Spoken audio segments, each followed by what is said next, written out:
Dear colleagues, I would like to warmly welcome Dr. Klaus Streicher, Deputy Ambassador of the German Embassy in Budapest. He is our first guest this year, and I take this opportunity to wish to all of you and to Mr. Streicher a very good year, a better year than the last one, a healthy and happy year with every success. Let's hope that at least the second half of the year will turn into normal, and we will have the opportunity to meet also personally, not just by this way of video conferencing. This event is about the results and achievements of the German presidency.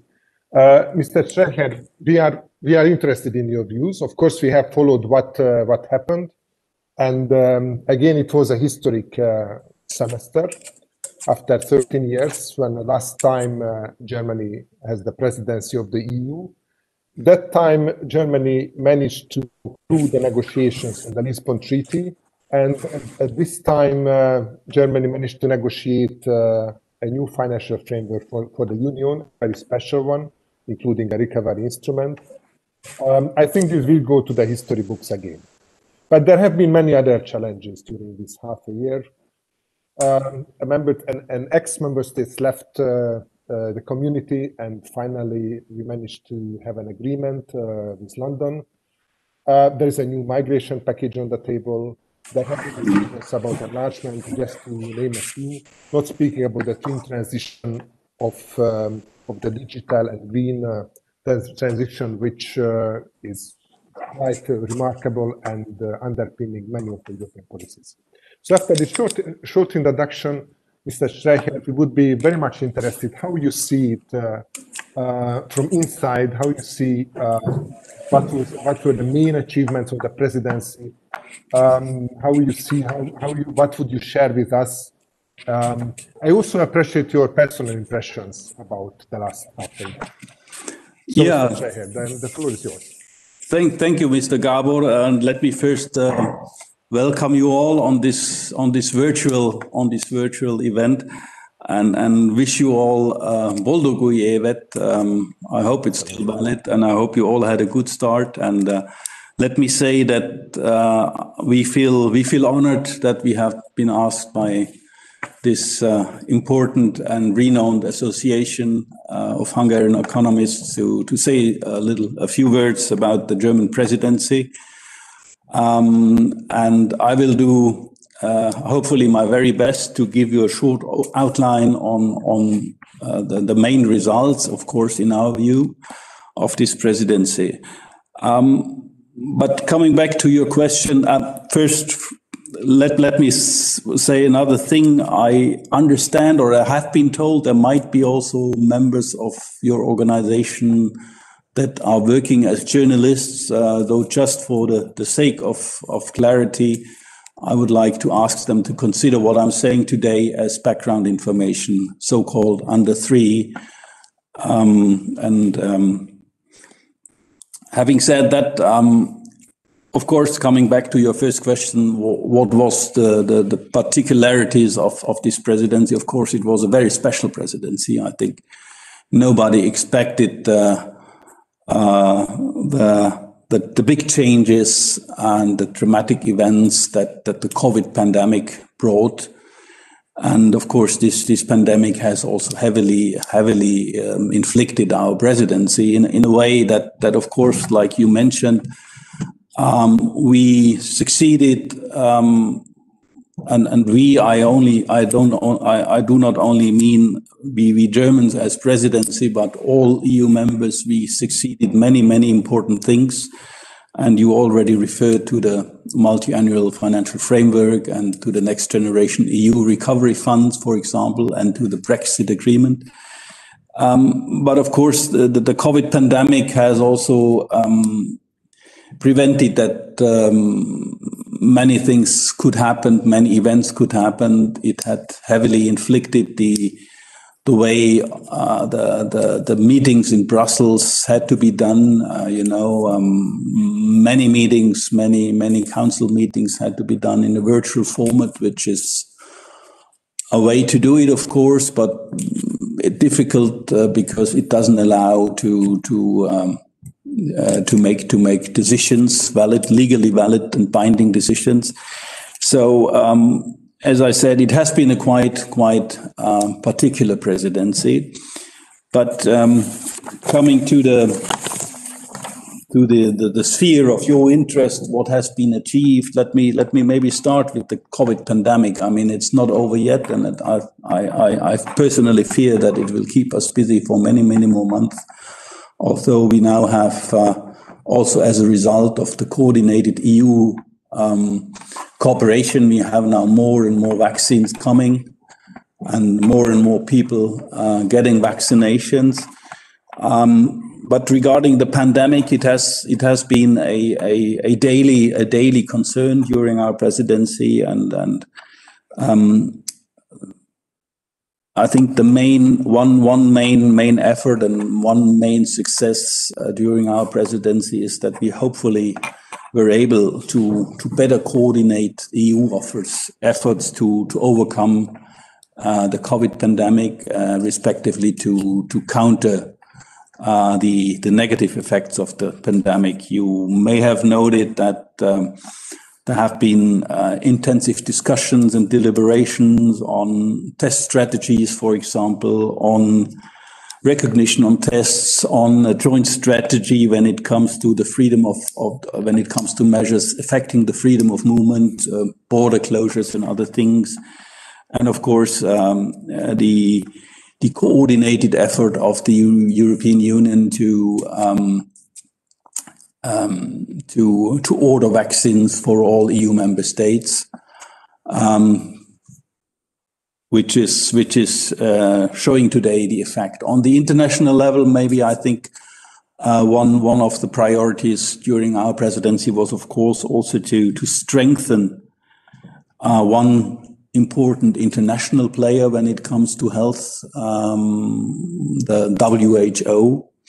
And for the EU addicts among you, you might recall that there have been also Council conclusions on strengthening the WHO as an important actor in this pandemic and in other health-related issues. I think I would say the biggest success in a way was definitely the agreement on the multi-annual financial framework and the next generation EU. It's a reality that in the end money makes the world go round, and that of course many countries need money and need more money to fight the negative effects of the pandemic and the negative economic effects of the pandemic, and it's in the end therefore a big success that all 27 late but still agreed on this very important financial package, which is extraordinary in many ways, not only when we look at the figures. The Next Generation EU Fund covers more than 750 billion euros and is innovative in a way because it's the first time in the European history that the European Union is indebting herself to get money. But as I said, we have done that, and I think this is now in a good way, and we're looking forward that early in 21 member states can get money from the 21 budget, and as well money from the Next Generation EU Fund. You mentioned Brexit already in your introduction. Brexit, of course, has been also a major concern during our presidency. Of course, although the European Commission has been the main actor in the negotiations, but still an important part of the presidency has been to facilitate the negotiations and to ensure that that the Commission in her negotiation with the British government sticks to the key elements the member states have identified, which are important, which should be in a final agreement. For example, overall governance, trade, a level playing field, transport, questions of transport, energy, international security. And I think in the end, the agreement, which has been a kind of Christmas present because it was finalized on the 24th of December last year, has indeed is a success indeed, because it shows that the European Union has not only been united in its state in the negotiation with the UK, but we succeeded in reaching our goals, I would say. And another big success is, of course, also that the EU under the German presidency, that we agreed to preliminarily apply the agreement, and to avoid by that the negative effects of a no-deal scenario, and to allow the European Parliament, to carefully study the agreement and hopefully to vote on that very soon. I think that's a big stumbling block that could be removed, as I said, mainly, of course, by negotiation of the negotiation team under the lead of Michel Barnier. But it has been of course, also a big task we had in our presidency. Another thing which is of great concern, I think, to all EU member states is, of course, climate change and the consequences. And I think that is a third area where we have seen quite considerable progress. You may have noted that there has been finalized an agreement on new climate goals for 2030, and an agreement on updated emission reduction targets of at least 55%, and that, as such, is a big success, and I think desperately needed when we're looking at global changes in weather and climate. In that context, I would also like to mention, because agriculture has a heavy impact on climate and on climate change, I would also like to mention that the future common agricultural policy is taking more into consideration climate issues in the future. And coming back once again to the budget and to the money, it's also important to know that regarding climate, I think up to 30% of EU funds, cross-sectoral, shall be used for climate-related expenditures. I think that's, some critics say that's not enough, but yes, maybe, but still, I think it's a good and it's an important result of the EU of 27. Another thing which is an important step forward, I would say, is the strengthening of the rule of law. It has been in the focus, of course. You all recall it, the last days of the negotiations of the EU budget and the Next Generation EU recovery funds. But in the end, we all have agreed on a proposal regarding rule of law and regarding rule of law conditionality. A proposal that entered into force beginning this year. So we are looking forward to further deliberation on that area, and we also have started under the German presidency a kind of new rule of law dialogue involving all member states and based on annual rule of law reports prepared by the EU Commission.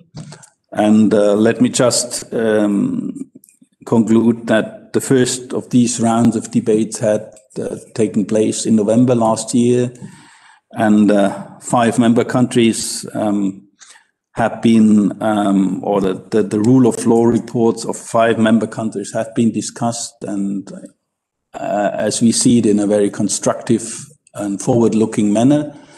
And the next round of debates, where also Germany will be the topic, will take place, I think, if I'm not wrong, early this year.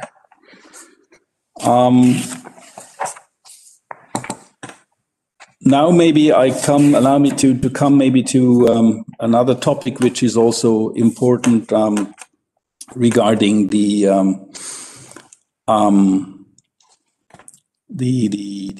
economic and the technical competence and sovereignty of the EU, which is the digital transformation.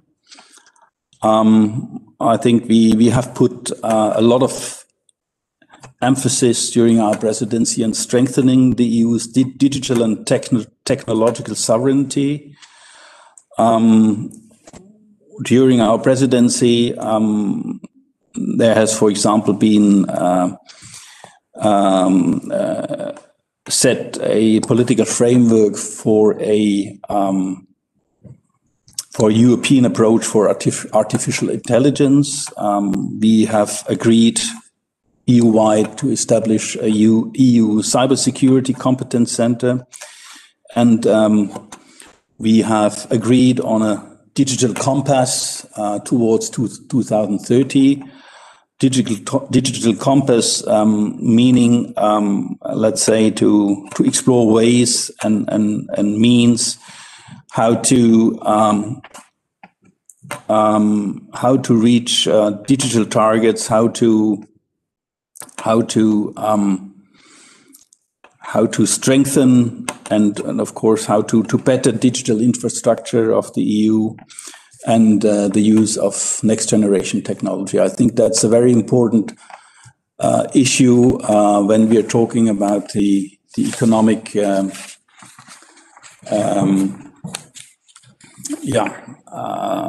economic power and the future economic power of the EU as such.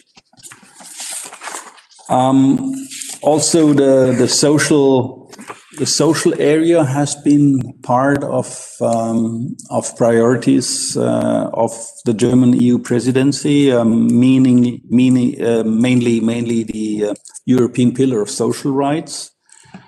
Under our presidency, we had started negotiations on a EU framework on national minimum wages and on a possible coordination of social security systems. Important when we see how intertwined our economies are and how many people of EU member states work in other member states. Regarding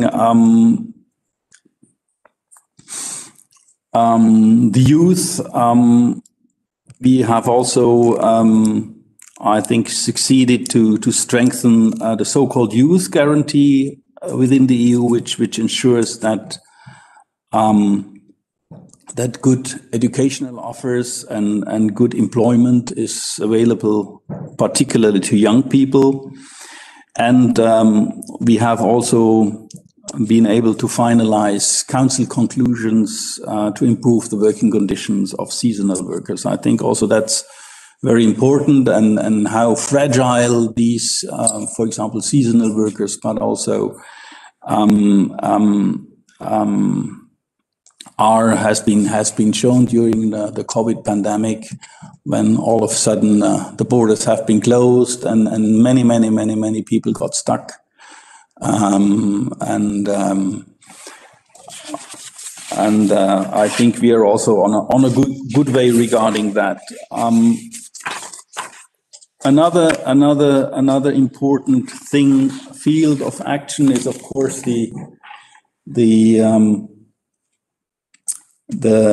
and touching the future of Europe is, of course, the European Union's migration and asylum policy. You may have noted that the Commission has made a new proposal for a new pact on migration and asylum, and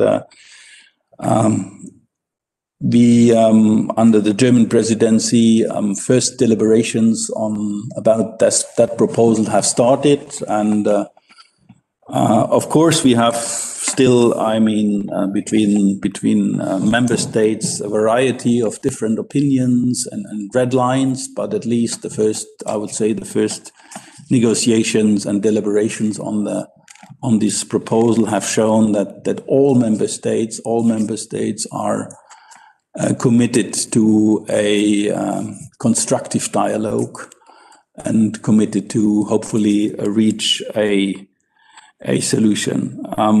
Part of this new proposal on this new pact on migration and asylum is, of course, also the special attention to the external dimension, meaning to discuss ways and possibilities how to strengthen partnership with key countries of migration and transit.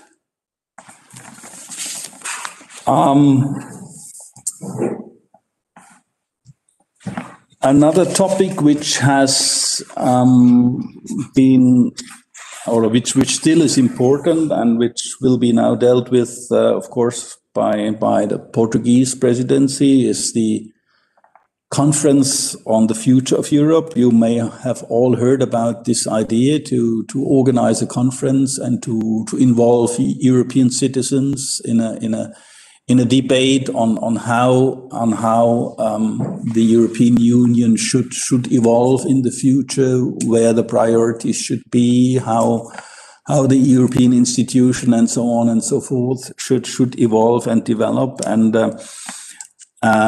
during our presidency, we could agree on key elements for a joint declaration. That could be, or that should be, the underlying document for the organization of this conference. Last but not least, maybe one last point is the European Union's foreign policy, or maybe I should rather say the European Union's capability to act on a global level.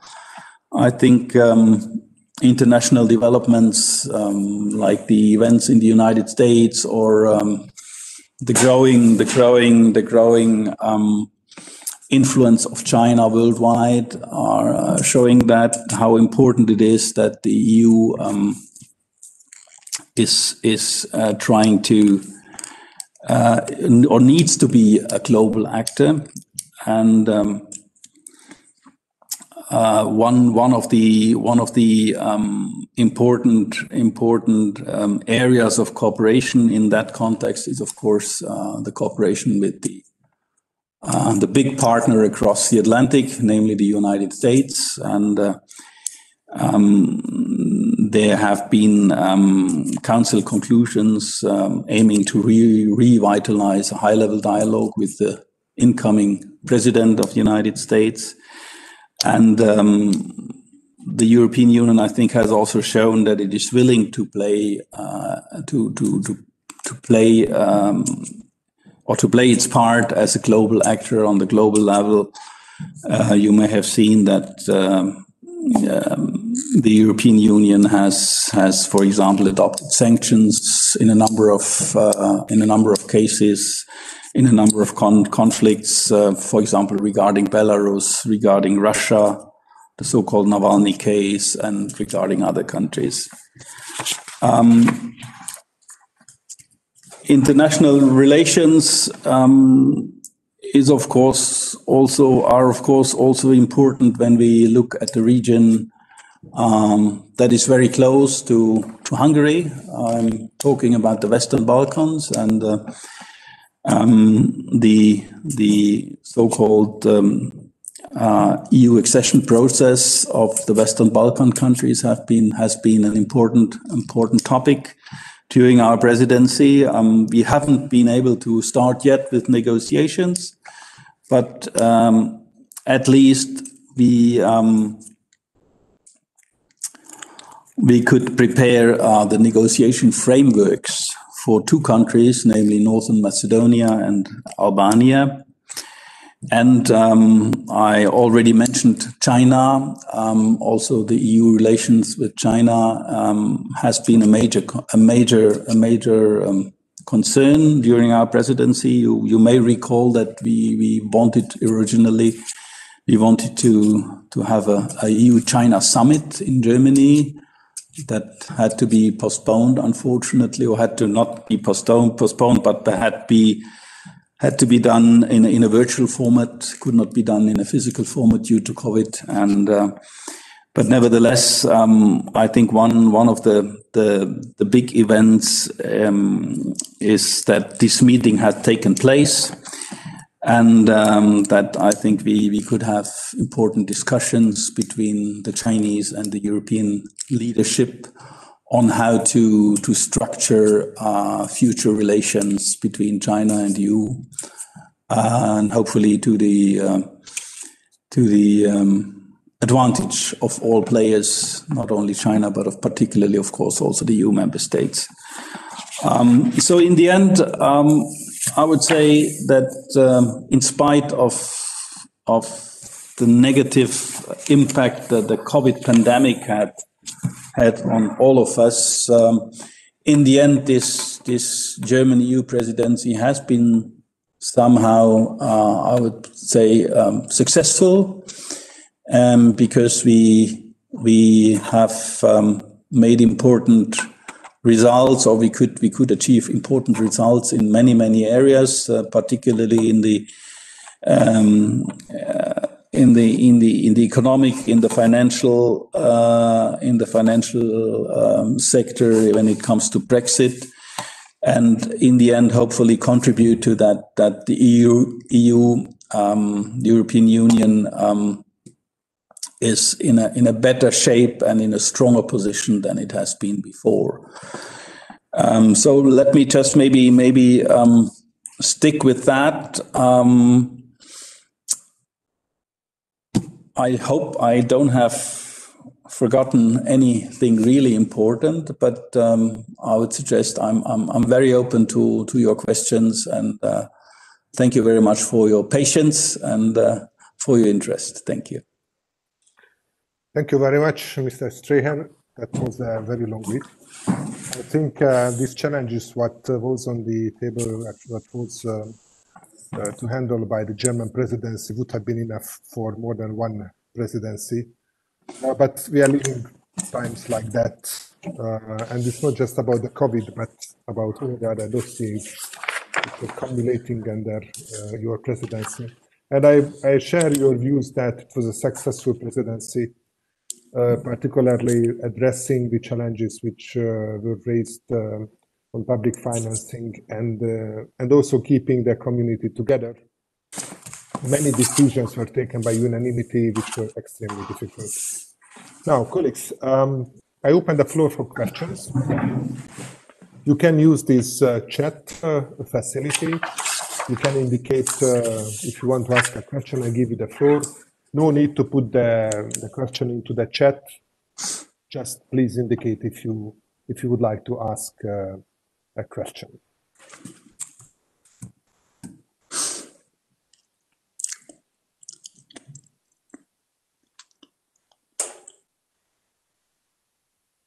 Well, if you don't ask questions, then I will ask questions. But I don't want to monopolize the discussion, because I have a few issues what I'm interested in. But let's wait a bit whether someone would take the floor.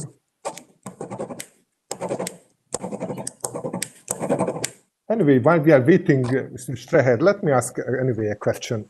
Yes, please. Yeah, this is the Association of the Hungarian Economists, so you might not be surprised that maybe we put some questions related to the economy.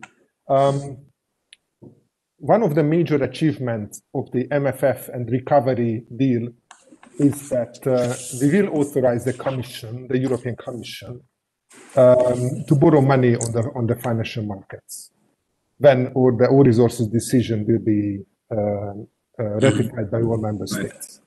And then this will be distributed as grants and loans. But when we need to pay back these loans on behalf of the Commission, then all the member states will finance it via the all resources system. Some of them are saying that now this is the first step for a genuine common budget in the sense of a federal budget. Others are saying that this is maybe a too brave or too hasty conclusion to say so. What do you think? What do you think? How far this would lead us? This joint taking of borrowing money from the financial markets?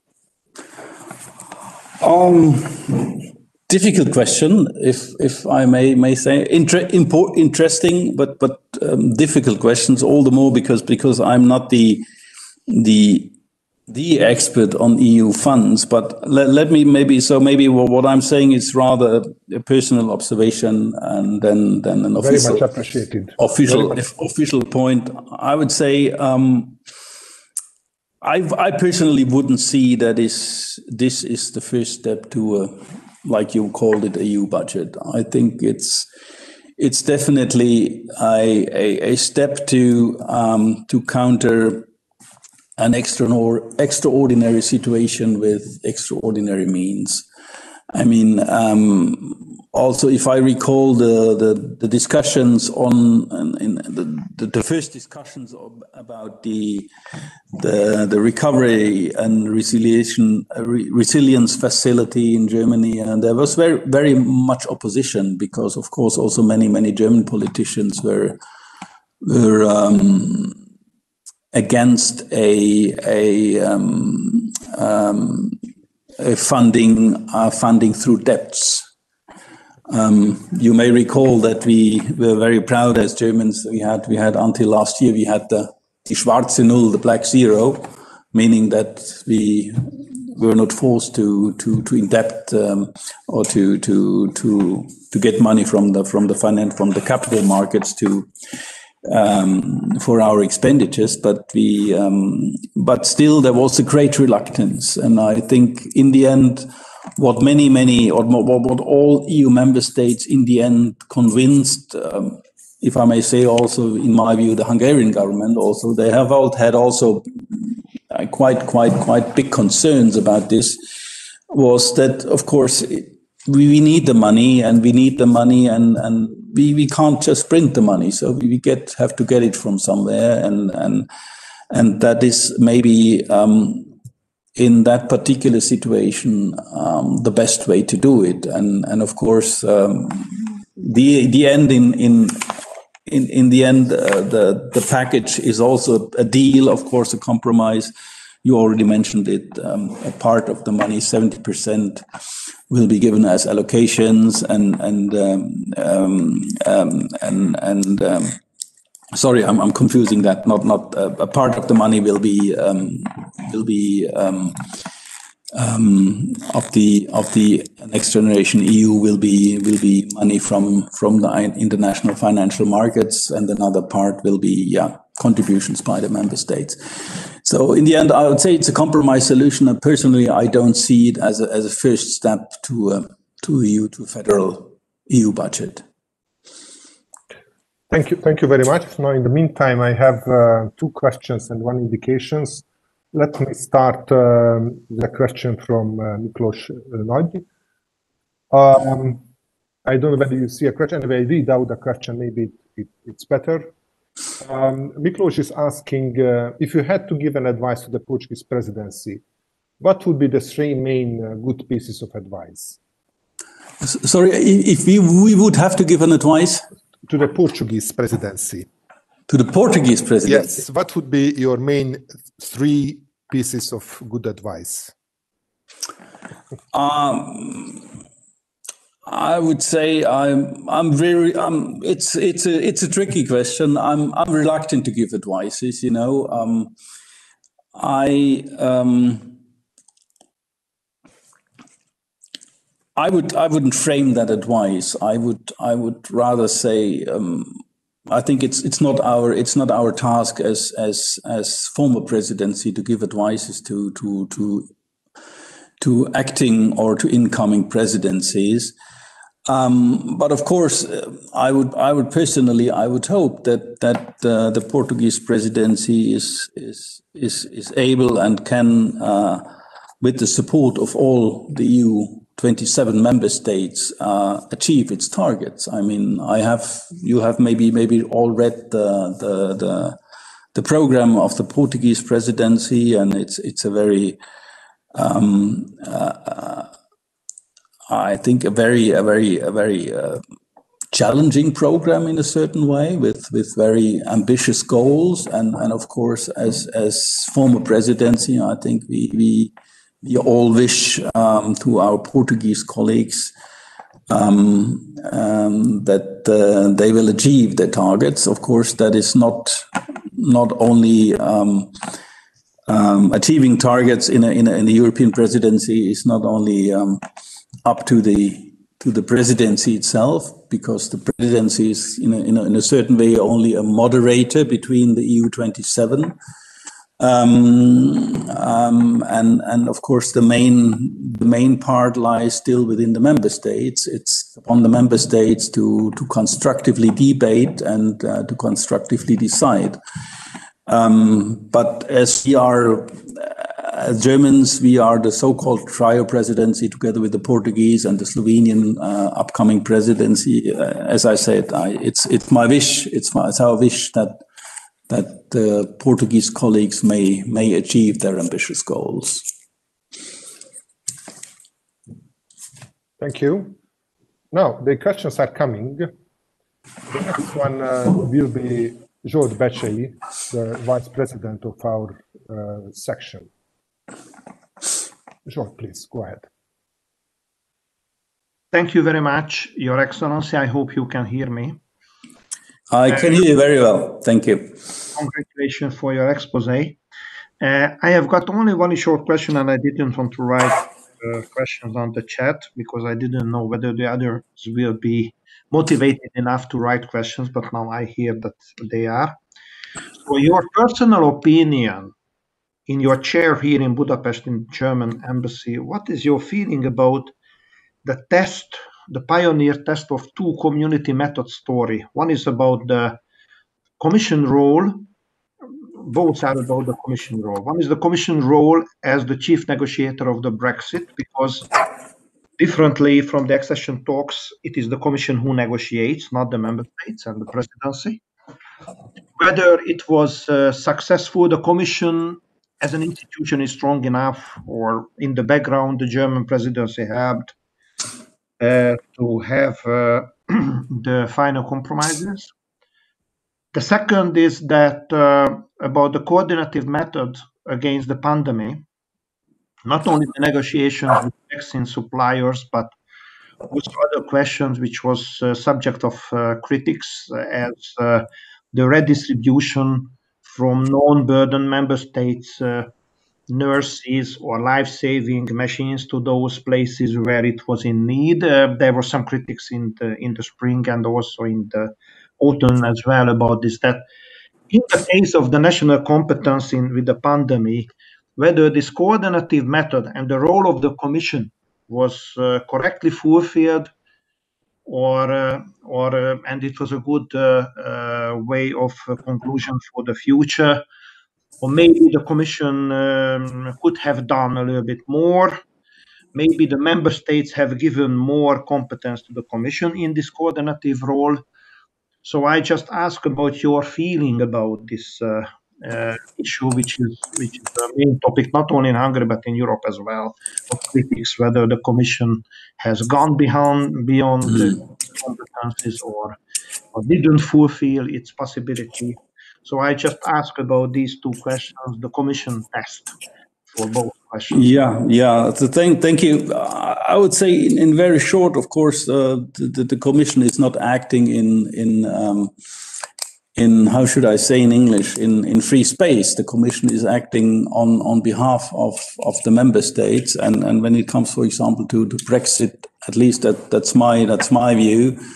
The Commission has fulfilled in its negotiations the tasks the European Council has been given the Commission. So, in the end, if EU member states are not happy with it, and I don't know if there are member states who are not happy with the results, I think maybe then it's not the Commission, but then it's maybe the question to ask the member states: have they given the Commission the right mandate or to do its negotiations? When it comes to the pandemic, of course, I think it's you have to consider.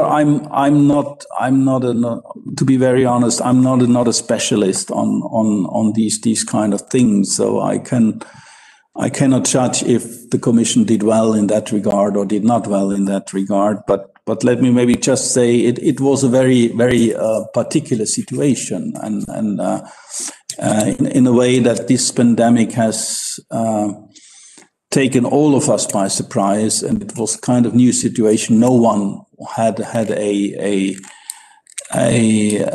immediate solution to it. So of course there were in the beginning there were many activities that by hindsight maybe could have been or many things that by hindsight could have been done better, but that's always easier to criticize on hindsight than if you are in a concrete crisis situation. So I think, as I said in my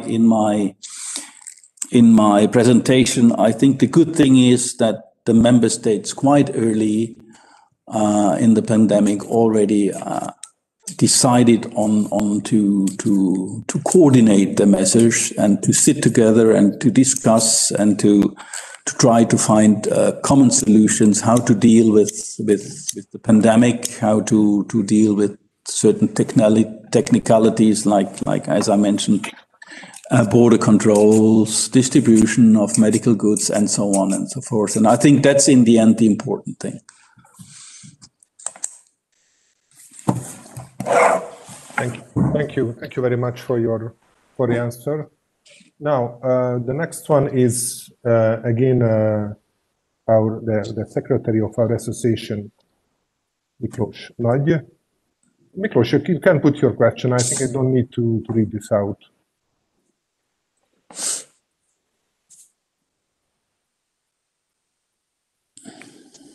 Well, maybe, yeah. Yes, I am here, Your Excellency.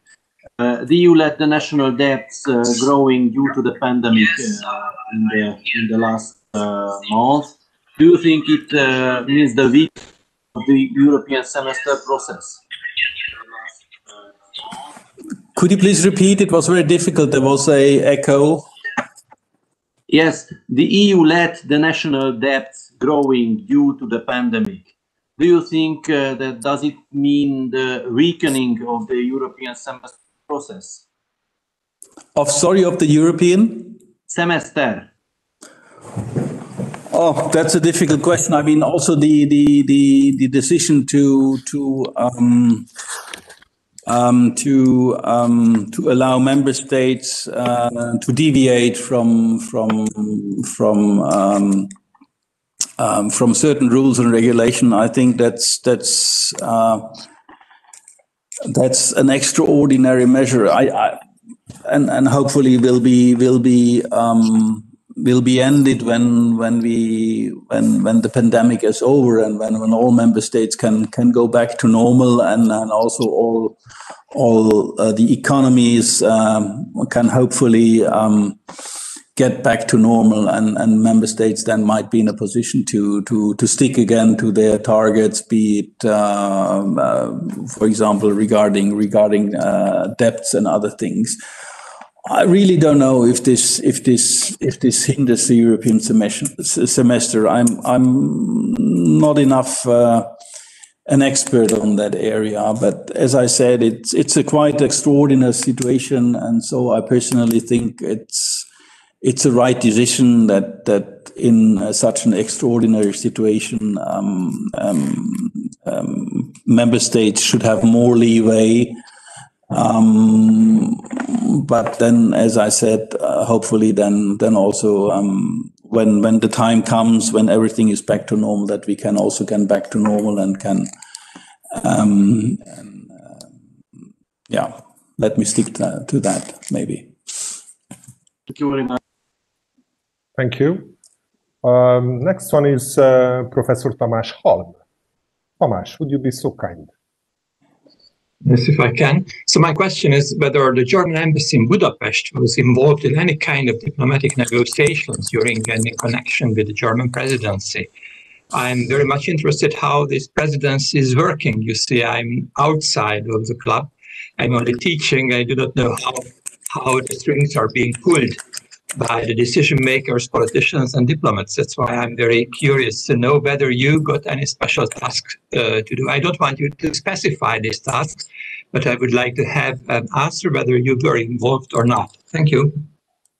Thank you, Mr. Halm. Of course, an embassy is in a certain way always involved. Because you know the one task, one important task of embassies is of course to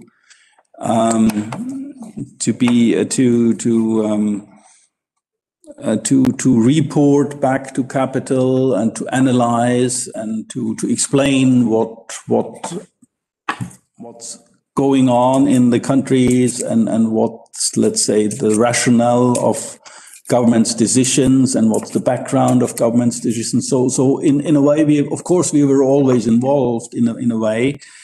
But let me put it like that: the main negotiations during a presidency are the main negotiations of these very important items like the budget or other things are done in Brussels. So to say, the embassies regularly feed in informations to the capitals, and of course these informations and these analyses help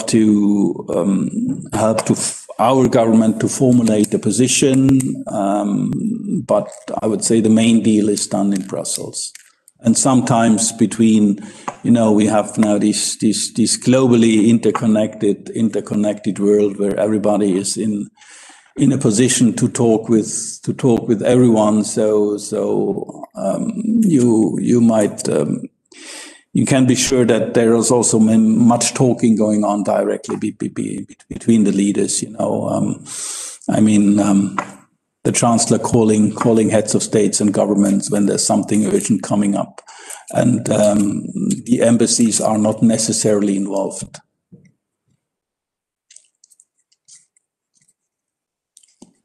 Thank you. Thank you.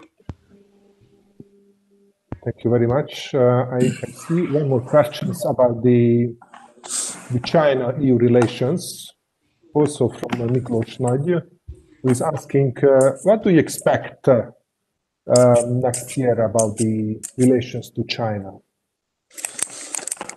Oh, that's difficult. I mean, I have no glass ball, so to say. I have no.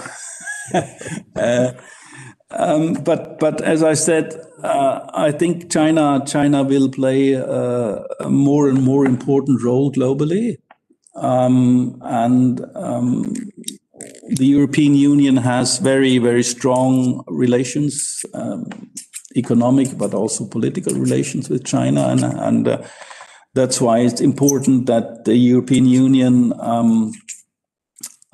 is formulating a strategy, and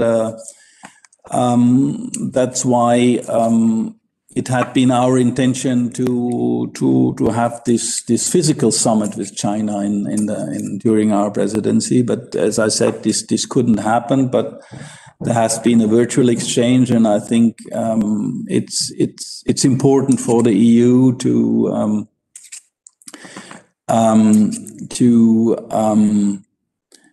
stay its ground when it comes to China.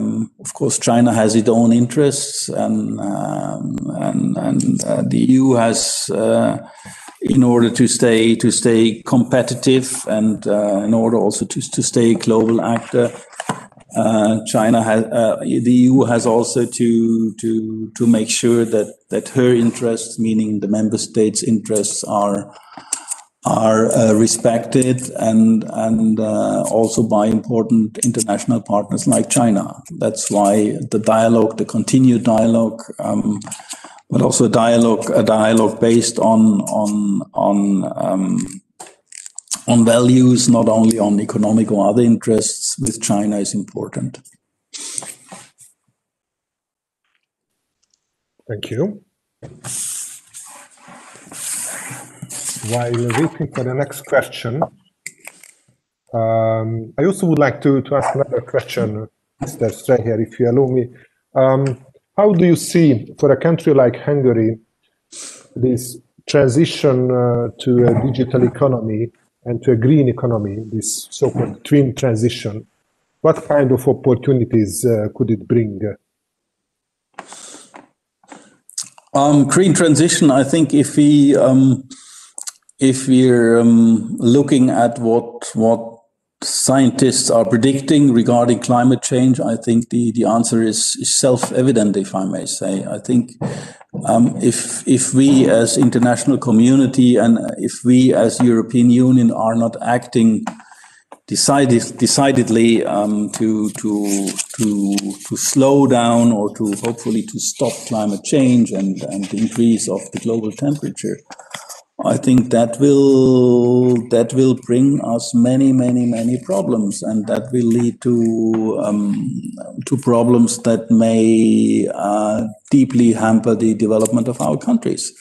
Though I think it's in our vital interest of all member countries of the European Union to invest in climate change, and that's why it was for us as EU presidency so important to get this climate deal done and to get an agreement on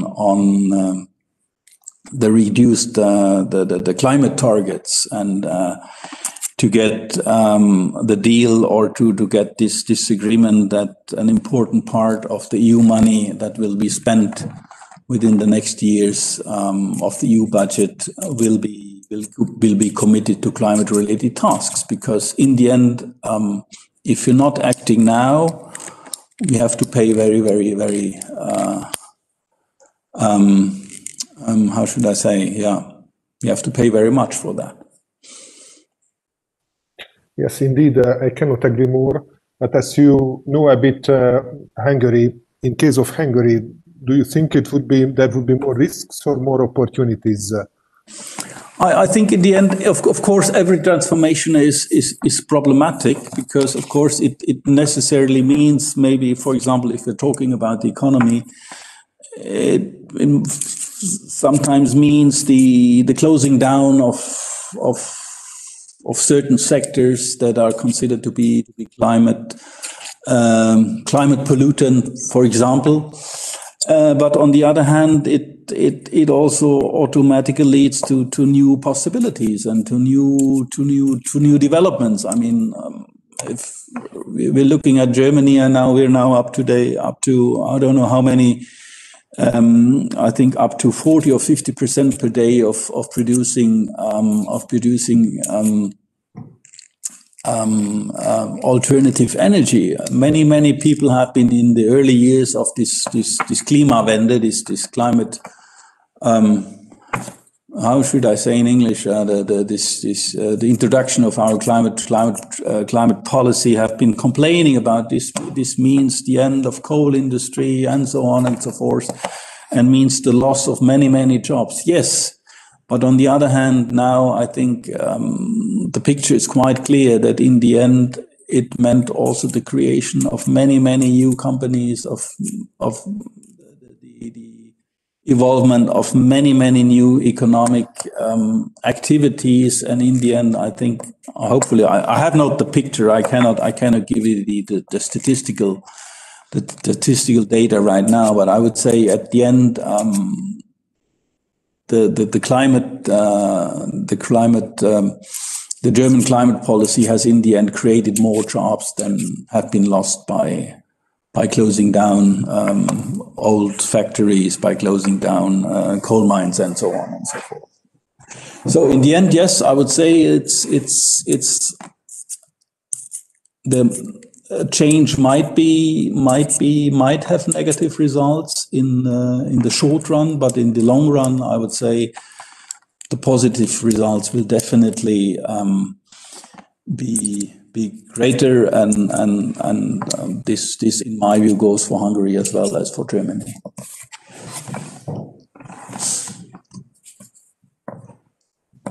Thank you.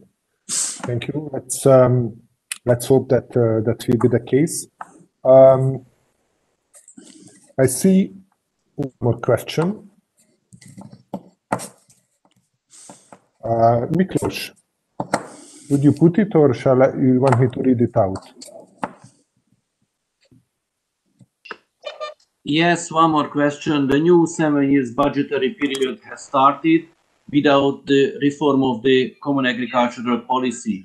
Do you think there will be an agreement on the new cap within 2 years?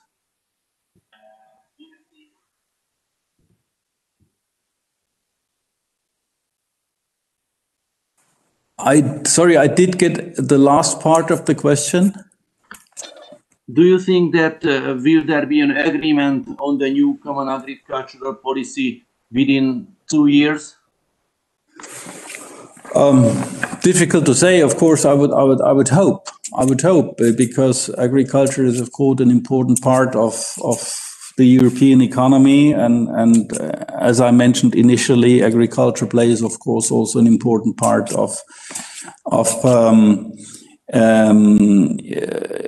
plays an important role when we're talking about climate change. So I definitely would hope that we come to terms with that, and I personally,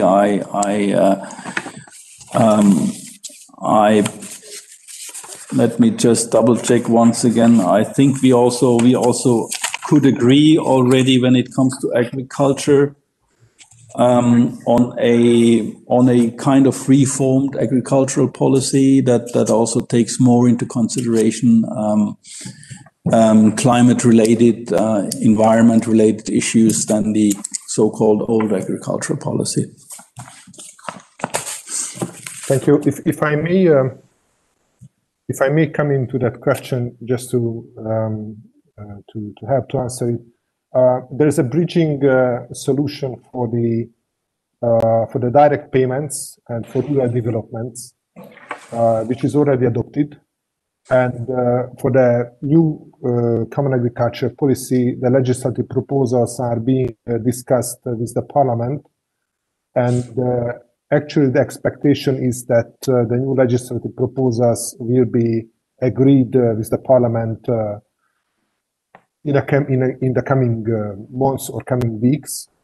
So there is a good chance that when this bridging agreement, which was agreed in order to have a safe transition to the new financial framework, is over, then we have a good chance that there will be a reformed common agriculture policy legislative package adopted, including the climate targets.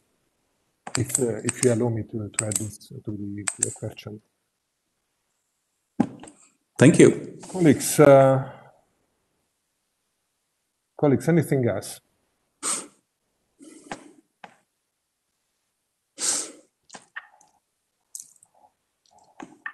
I don't see any other hands or questions. And we were very disciplined. It was exactly 1 hour, 60 minutes. So, Mr. Streicher, I would like to say big thanks to you for having joined us. I don't exclude that we will invite you in the future also, and that is anything relevant, maybe beyond the president's issue, because for that we have to wait a bit for the next one, maybe 13 years. But even under the Hungarian-German bilateral relations, there might be interesting issues what we would like to discuss with you.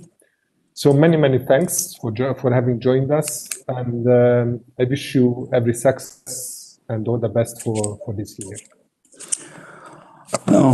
Thanks from my side. Thank you very much for your initiative. It was a great pleasure to participate in this event, and I very much hope that I could enlighten you at least a little bit. EU matters are somehow sometimes very technical, and but I hope I could do my best to give you an input on what has been achieved. And of course, I'd be very happy as German Embassy to cooperate with you in future events. And please let us know whenever it's you think there is a topic we might have a discussion about. Hopefully, at another opportunity in a physical environment. Let's knock on wood. Because it would be, at least for me, a particular pleasure to know you all also in person, and not only to see you on the screens. Thank you so much once again for your initiative. I wish you all a lovely rest of the day, and stay safe and stay healthy. Thank you. Thank you very much. Thank you. Thank you. Bye-bye. Thank you. Thank you. Colleagues, before we finish, I turn into Hungarian for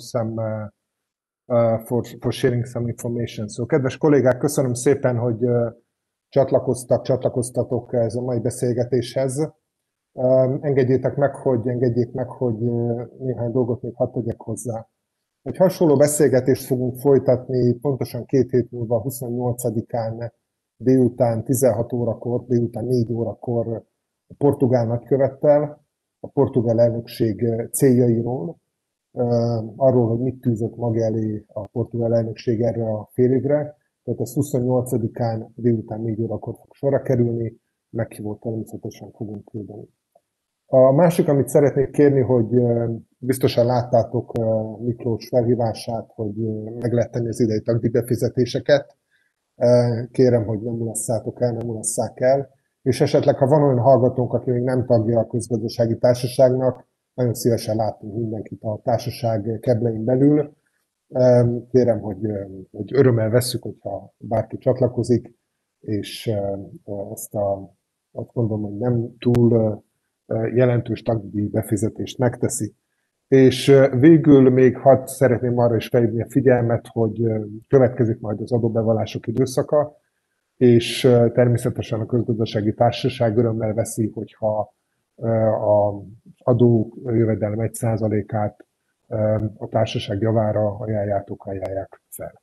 Ennek a részleteiről a társaság honlapján minden praktikus információt meg lehet kapni.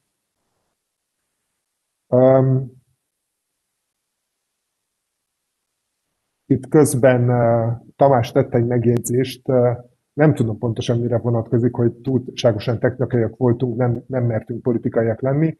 Ezt a konundrumot én most nem fejteném ki. Sejtem, mire gondol, de nyilván ezt baráti beszélgetésekben mélyebben meg lehet beszélni. Kedves kollégák, kedves barátaim, köszönöm szépen még egyszer, hogy csatlakoztatok, és várunk mindenkit 2 hét múlva a portugál nagykövettel folytatott beszélgetésre. Én akkor most ezt be is fejezem, ezt a beszélgetést. Minden jót kívánok, jó egészséget, sok sikert mindenkinek, vigyázzatok magatokra. Köszönjük szépen!